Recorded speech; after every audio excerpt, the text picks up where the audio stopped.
우리 이제 윤 총장님은 정말 권력에 휘둘리지 않고 또 권력의 눈치도 보지 않고 또 사람에 충성하지 않는 그런 자세로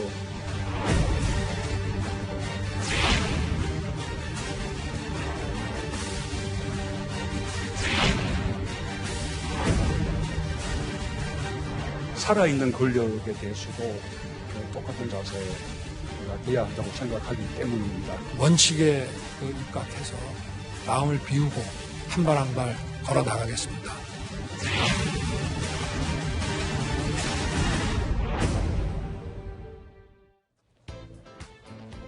예, 보신 것처럼 윤석열 검찰총장의 시대가 열렸습니다. 오늘 문재인 대통령은 윤석열 신임 총장에게 임명장을 주면서 당부와 격려의 말을 아끼지 않았습니다. 애정이 묻어났는데요.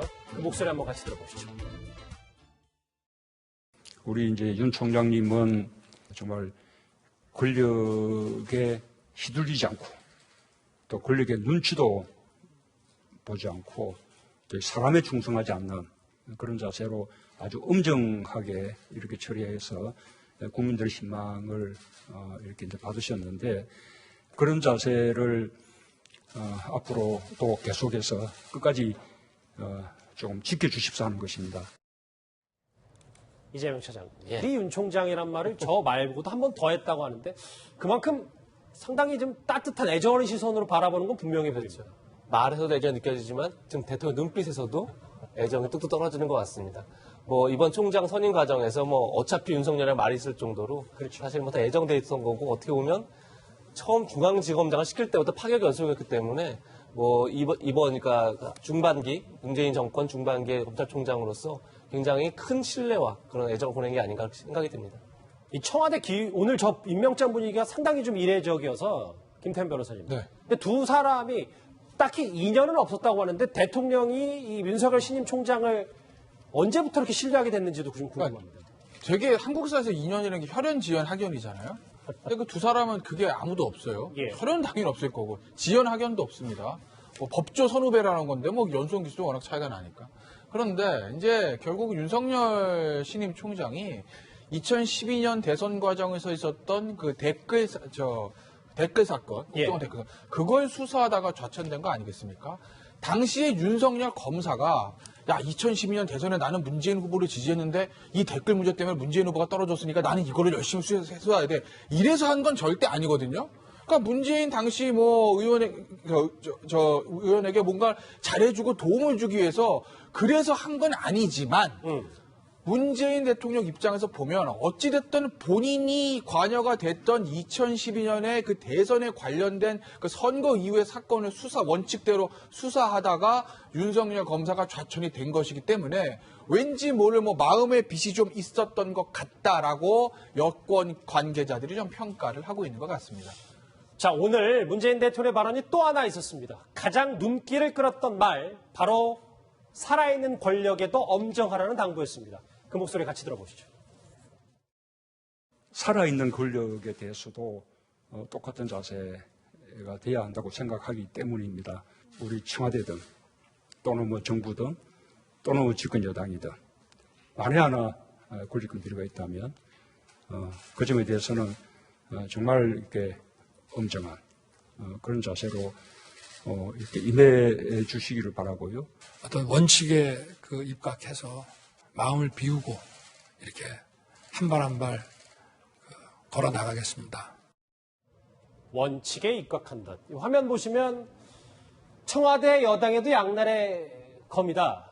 그러니까 조수진 부장. 어쨌든 문재인 대통령은 살아있는 권력을 향해서로 엄정히 수사하라. 이게 가능하겠습니까?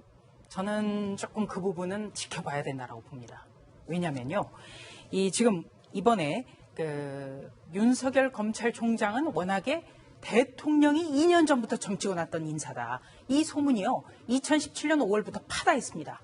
그러니까 2년 동안 기다렸다가 이번에 이루어진 인사라는 거죠. 예. 2017년 5월 대선이 끝난 뒤에 제가 문재인 캠프에 있었던 한 핵심 관계자 그리고 지금 여당의 중진 의원 두 분한테 전화를 받았습니다. 문재인 당선자가 직접 그 두 사람에게 전화를 해서 새 검찰총장으로 윤석열이 어떠냐고 물어봤다는 거예요. 예. 근데 그 두 사람 모두가 안 된다, 반대를 했답니다. 그런데 문재인 당선자가 또 전화를 했다는 거예요. 정말 안 되겠느냐. 그래서 이번에는 안 된다. 왜냐하면 기수도 너무나 많이 벌어지고 예. 또 당시의 신분은 평검사였기 때문에 더더욱이 안 된다. 그러니까 2년 전에 할 인사를 이번에 했다는 거죠. 그런데 지금 그 2년 동안 인사가 기다려왔던 그 2년 동안 윤석열 새 검찰총장은 계속해서 전 정권과 전 정권을 향한 수사에 매진을 해왔습니다.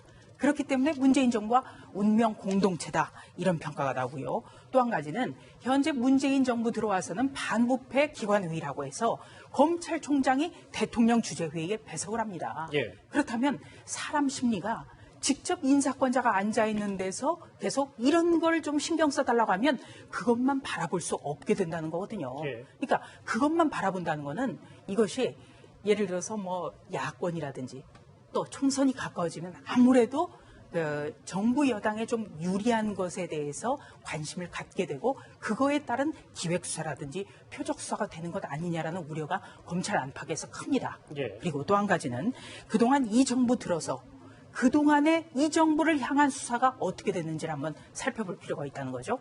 하나는 환경부 블랙리스트 수사입니다.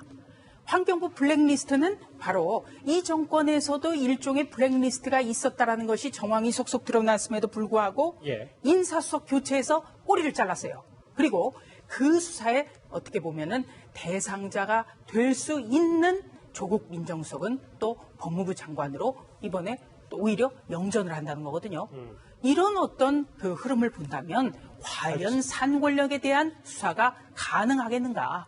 이거는 우리가 지켜봐야 된다. 이건 지켜봐야 된다. 그런데 김태현 변호사님, 이 얘기 있어요. 여권 핵심 관계자라는 얘기는 법무부 장관을 예약한 조국 수석 정도는 돼야 윤석열 검찰총장을 통제할 수 있다. 네. 저러면 안 되는 거 아니에요, 근데? 그렇잖아요. 그렇지 않습니까? 굉장히, 만약에 저런 의도를 가지고, 자, 조국 민정수석을 법무부 장관으로 차출한다고 그럼 굉장히 나쁜 겁니다. 예. 현 정부도 검찰권 통제 안 하겠다면서요. 그거 아니겠습니까? 글쎄요. 근데 이제까지 검찰 역사를 보면 항상 검찰은 이 정권 말기에 정권의 힘이 좀 약해지면 캐비넷을 열기 시작해서 항상 그래왔어요. 그럼 결국 이번 정권 말기에도 그럴 것이냐 안 그럴 것이냐는 이 문제인데 글쎄 저는 윤석열 총장이라는 사람의 과거를 보면 이제 미래를 우리가 예측할 수 있는 건데 예. 이 윤석열 총장이라의 과거를 보면 2013년 초 당시의 박근혜 당시 대통령은 어마어마한 힘을 가지고 있었습니다. 지지도도 그렇고 어떤 권력에 대한 그립감도 그렇고 그런데 그 대통령의 개인적인 문제가 아니라 대선 과정에 어떻게 보면 정부의 정통성의 흠집이 날 수 있는 수사를 반대에도 부르고 무려 밀어붙였던 거예요. 그럼 윤석열 검사가 당시에 굉장히 진보적인 성향을 가지고 있었느냐? 그것도 아니거든요. 그런 윤석열 총장의 어떤 과거를 봤을 때, 예. 현 정부 말기에 가서 만약에 권력형 비리가 터진다고 가정을 하면 윤석열 총장은 2013년에 그랬던 것처럼 원칙대로 저는 수사할 사람이라고 기대를 해보고 있고 그리고 조국 법무부 장관이 법무부로 장관이 있는다고 해서 통제가 될까? 만약에 그 수사를 저는 쉽지 않을 거랍니다. 왜? 조국 법무부 장관은 검찰 출신 아닙니다. 예. 검찰을 통제할 수 있는 사람은요. 검찰 출신이거나 아니면 어마어마한 정치인 출신이면 모를까? 글쎄요. 교수 출신의 청와대 민정수석 2년의 경력을 가진 조국 민정수석의 법무부 장관 간다 한들 알겠습니다. 그런 상황에서 윤석열 총장을 통제할 수 있을까? 저는 쉽지 않다고 봅니다. 자, 검찰의 윤석열 시대 관련은 이 자리에서 오늘 청와대 자리에서 문재인 대통령은 우리 윤석열 총장 말고도 또 한 사람을 챙겼습니다.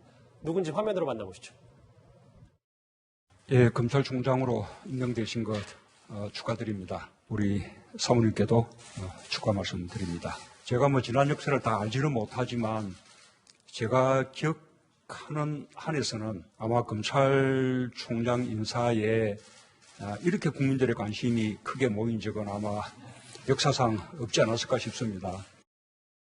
오늘 저 윤석열 총장의 부인인 김건희 씨에 대한 관심이 정말 뜨거워서 이 뭐 그 자리에서 이렇게 옷매무새도 만져주고요. 내조 확실히 좀 빛나서 보도가 많이 됐어요. 오늘 사진 자체가 굉장히 그 인기 검색어에 오를 정도로 뭐 큰 화제였던 것 같습니다. 뭐 두 사람의 결혼 자체가 뭐 2012년도에 있었는데 그냥 그때도 화제였죠. 그러니까 윤석열 총장이 52일 때 흔히 띠동갑이라고 그러죠. 12살 연하인 이제 김건희 씨를 만나 결혼을 했는데 예. 자, 결혼을 하고 나서 그 이듬해 이제 국정원 댓글 사건 항명이 있었고 그리고 나서 어떻게 보면 계속 인사해서 물을 먹지 않습니까? 그리고 나서 지금 이제 다시 검찰총장으로 그야말로 화려하게 부활한 거기 때문에 아마 김건희 씨 입장에서도 굉장히 감회가 새롭지 않았을까 그런 생각이 듭니다. 첫 출근을 한 윤석열 신임 검찰총장 얘기까지 여기서 정리해 보겠습니다. 다음 주제 같이 연결되는 얘기입니다. 주제 같이 확인해 봅니다.